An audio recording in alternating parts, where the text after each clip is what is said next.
Welcome to the Blue Cafe. We bring you stories of faith, love, and devotion. Yeah, just kidding, please help us grow by hitting that like button. Now on to the story. A question for reconciling wayward wives. I guess I am just trying to get things straight in my head, and I have talked a lot to my wife about her affair and her state of mind as she was going through it, and I believe she is being as honest as she can be with me, but after almost 30 years of our, I think she is trying to protect me from some of the harsh realities of what happened between her AP and her. What I really want to know is that if she believed she loved him and that her feelings for me had been eclipsed by her feelings for him, then why come back home to me because she missed me? All through her affair, especially after D-Day 1, she picked him over me multiple times, but after only 2 days living with him she came home bringing our sons with her. Was she just settling, or can feelings flip just like that? Limerence or not? Reflections. Today my wife and I were talking about her depression and the reading I had been doing on SSRIs, antidepressants, and the effects they have in making someone take them, specifically with regards to risk-taking and limerence. During the course of our discussion, my wife stated that while she was risk-taking during her affair, that she was never in love with her AP. I was sort of gobsmacked to hear her say this. For me to risk our relationship for someone she thought she was in love with is one thing, but to have an affair just for the thrill, well, I really don't know how to process that. It is such a long time ago now, and maybe she is seeing that she didn't love him at the time when she maybe did, or perhaps I was just a shitty husband that her AP was an exit plan. Anyway, no matter what she says, she always loved me, and that is why she came home. She also says that if she wanted to leave me she could just have stayed with AP until she found someone better, but it turns out I was that someone. I guess there is a compliment in there somewhere. A realization. Reflections. After 30-odd years I have finally come to a realization. I am never going to understand why my wife had her affair. After many years of questions and answers, soul search and explanations, I don't even think that she understands why it happened and why, especially with that AP. It doesn't matter if it was sexual attraction, emotional bonding, or even just plain old boredom, convenience, or guilty risk-taking. The why of it has come to be so hashed and rehashed that I'm not able to pick out any kernel of anything I would even consider meaningful. All that remains now are the facts. It happened, they were intimate, and she left me for him but came home after 2 days. Stack that up against our almost 40 years of being together, and the few hours they spent together mean nothing. My wife has spent more time with a hairdresser than she ever spent with AP, and her hairdresser makes her feel way better about herself. Why should I let myself get so bent out of shape when for the last 30 years she has put me first? Laughed with me, slept with me, raised our kids, and watched them get married. AP got none of that, and the woman my wife is today in no way resembles the woman of 30 years ago, except they look the same. To all the wayward doing the work, keep it up, it will pay off in the end. To all you betrayed I say this. If you're wayward, know your worth. They will help you heal if you allow them. In too few years it will all be a memory of something we can do nothing about anyway. It is the future betrayed and wayward must seek together if you are to reconcile successfully. 30 years on and the answers are lost in the mists of time. Reflections. I don't know if there ever were answers. I don't know if she even understands it herself. What I do know is that rug sweeping back then did us both no favors. She claims that she wasn't in love with AP, yet I know that for her there has to be an emotional connection for her to have sex.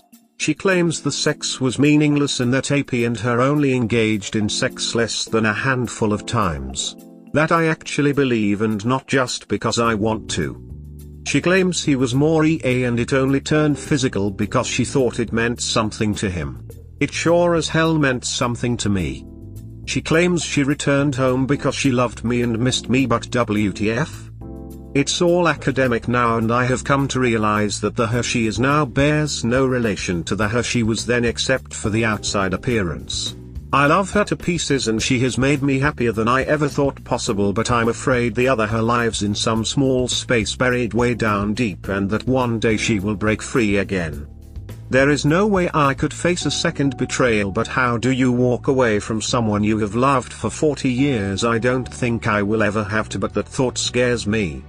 I know that all my insecurities are coming to the surface and I'll just have to ride it out, but I wish I could find peace in her love rather than fear losing it. Anyway, it's the middle of the night and my brain needs sleep, but even my dreams are consumed with worry and fear. Anyone who tells you this gets easier is trying to give you hope, and I don't spend every waking moment like this. In fact, for years I had peace and I hope to have it again. Sometimes I think ignorance is a blessing, but I just don't work that way. It's not the worst thing in the world. Reflections. I've been in a highly reflective mood today and have had time to do a lot of thinking. Earlier today my second son's wife told me that her sister-in-law has been diagnosed with mouth and throat cancer. The sister-in-law is a heavy smoker and also an alcoholic. She has been given a prognosis of 1 to 5 years if she undergoes chemotherapy and possibly surgery that will leave her disfigured. My daughter-in-law has 2 nieces who both have young babies and they are now confronted with losing their mother. The girls have watched their mother drink herself into oblivion ever since they were young girls themselves, and their father is absent. He lives in another country with his girlfriend. Now I have had my troubles over the years. My mother and father divorced when I was 7 and he was forced from my life by my uncles who thought they were doing the right thing. My father was having an affair apparently and my mum ended up marrying OBS. You can see now why I am quite so ducked up. I met my wife when she was still married and I became her AP, but it is more complicated than I have time to detail here. And yes, karma is a batch and my wife cheated on me. We did however reconcile, 30 years almost. About 7 years ago my mother confessed to knowing where my father had gone and that I have a half-sister. I contacted my sister and my mum and I argued, and one day she packed up her home and moved without telling me. I suspect she moved closer to my brother, but I haven't seen her or talked to either my mum or my brother since that day. Is it any wonder I have abandonment issues? Unfortunately my father had passed away before I was able to contact my sister, so I have been left with a large blank hole in my life. Also this year I had a mental breakdown and ended up spending 3 months in prison, as it took my solicitor that long to get me out. No one was hurt, but I made the mistake of ringing a local support line and saying what I would like to do to certain people and was arrested for making threats and misuse of electronic communications. But here I am home in the arms of my loving wife, who despite what happened 30 years ago has been my friend, lover and supporter, and has stood by me through all the madness I have put her through since last year. I got a look at myself today and I know I have a future and a loving family who will be there for me when I need them, and I look upon those 2 young girls and their babies and see the fear of losing their mother, and I consider myself lucky that I didn't lose everything I love and that things really could be worse. I'm never going to know everything and I think I'm okay with that.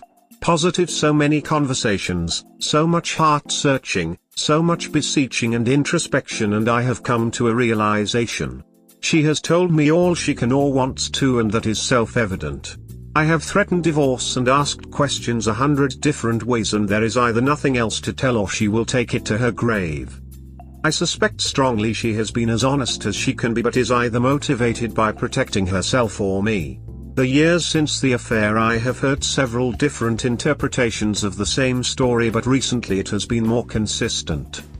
The blame shifting has stopped and she has admitted that the affair is totally on her and of course AP. Yes, things were tough back then, but there were other options than having an EA which she allowed to turn PA. She knew AP wasn't right for her and she has admitted she used him for validation, but she never felt as if it was love, even though she knew he thought it was. Don't get me wrong, she knows she manipulated AP, but he thought he was running the show and was prepared to play on her mental health and paranoia to get what he wanted, so she feels he deserved to be played. As far as I am concerned, she thought she was prepared to cut me loose, but was shocked by how strong her feelings, love, were for me. She knew as soon as she left our house that she had made the wrong choice, and that is why she came back 2 days later. Since the affair she has been a fantastic wife to me, and I know she loves me deeply. So it is time to stop fixating on the past and get back to life with my wife, the only woman I've ever loved. It's not quite happy ever after, more like content ever after, but I can accept that. I feel as if a weight has been lifted from me, but she will always feel the effects of the affair and she carries great guilt. I intend to make it my life's work to lift that burden from her, or at least help her heal as she has helped me. To all you wayward and betrayed out there, I wish you all the best and that you can find resolution and peace. I will still be about, but I think my involvement here will dwindle as time goes by. As for now, keep trying everyone. R is achievable if you both want it. Edit, wrong sub. I thought I was in as one after infidelity. I'll leave the post here because it does show couples can heal from infidelity. Reconciliation, the never-ending journey. Reflections. So many of you will know me here and will be acquainted with my story, but for those who don't, there is a short synopsis at the bottom. Last night my wife, former wayward F65, and I, former betrayed M57, were in bed getting ready to sleep when we started talking about various things, one of which was my mental health and the advances I have made since being massively triggered last year.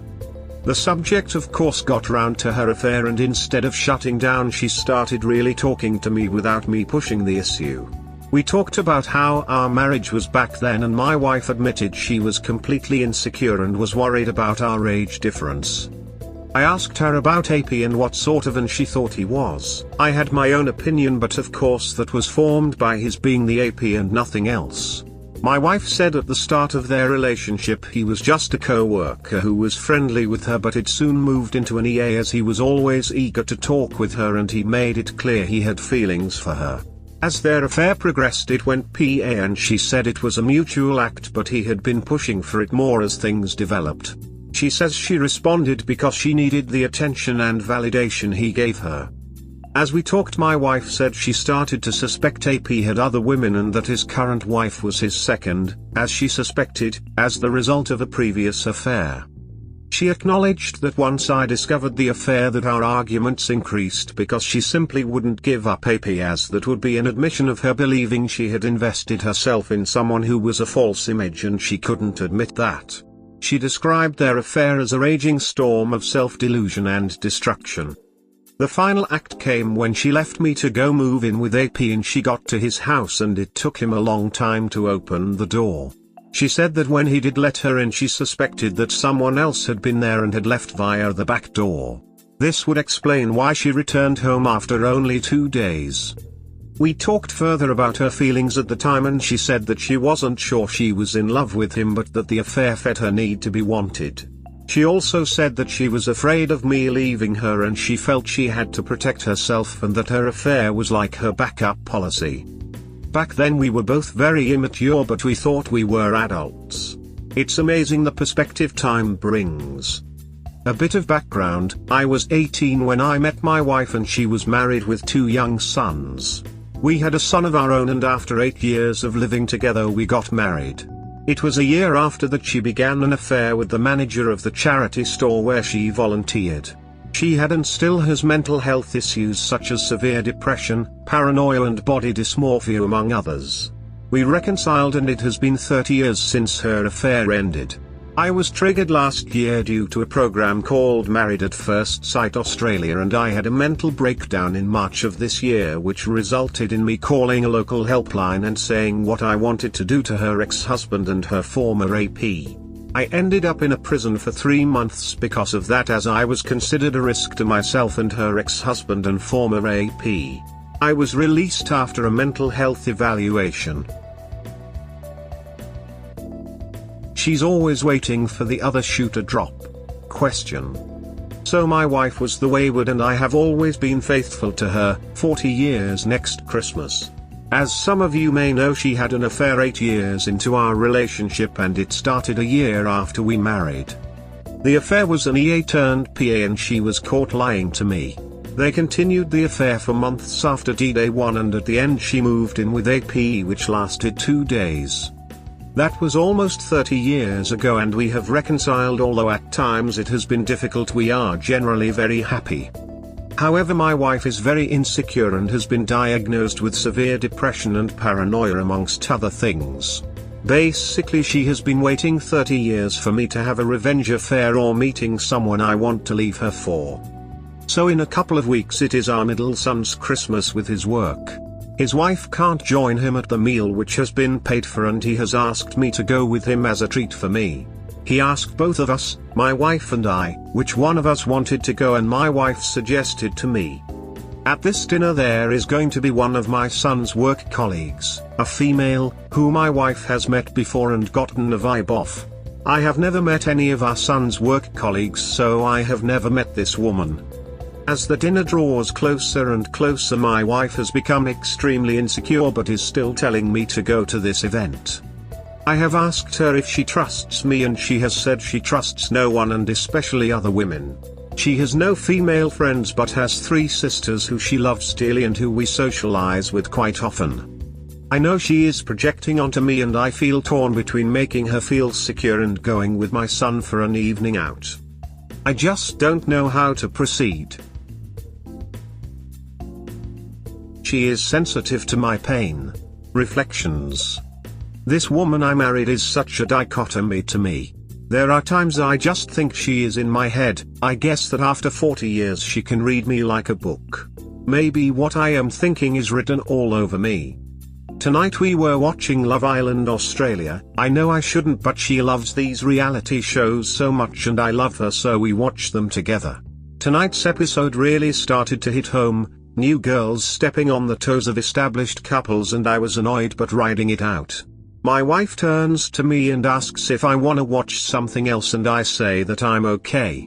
The thing is, she knows I'm not, so she lets the show finish and then asks me what I'm thinking. When I answer not much, she proceeds to tell me what I'm thinking, pretty much 100% smack on. So we talk for a while and she listens and just hugs me, and all she says is she is sorry. She has apologized a million times but she means it every time. After 30 years she is still healing me. I don't know how she can stick to it, but she really does want us to have the happiest ever after, so why can't I give that to her? Conversations 30 years on. Positive.